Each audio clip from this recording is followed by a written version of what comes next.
sio mbali hapo. Ilipo mimi supermarket yako.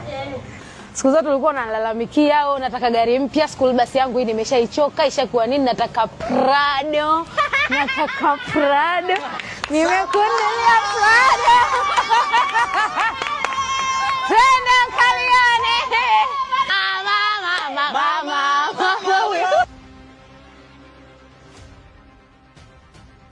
Loni ana jambo dogo. Nategemea hii delivery. Mama hii delivery. Ana kitu hicho.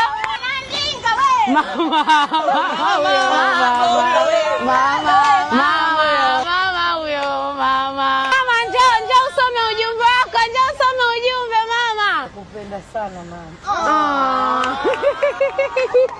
Jamani Malkia, ulikuwa unasema kila siku unataka Prado, unataka Prado. Prado ndo hii. Mshukuru Mwenyezi Mungu, nakuombea Mwenyezi Mungu akuzidishie pale palipopungua. Amin, thumma amin. Zake Mwenyezi Mungu.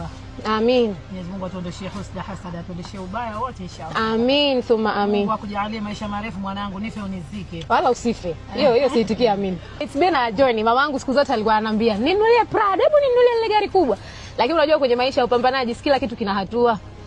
Kwa kwenye mwaka jana nilisema acha nimnunulie mama gari. Kila siku nikisema nitafanya kesho. Naweza ikafika hujafanya ukajilaumu. Kwa hiyo nikajiwekeza, nikamtafuta Shamira akanambia kuna watu kiredio anapendaga kufanya nao kazi kina Troni, kwa nini tusiwacheki wale? Troni akanishauri gari gani ya kuchukua, akanitumia rangi nini. Mimi sijui magari. Kwa nilimwachia yeye kila kitu. Na niseme namshukuru kwa sababu hata hii delivery aliyoifanya mimi nilipanga kumsurprise mama. Delivery aliyoifanya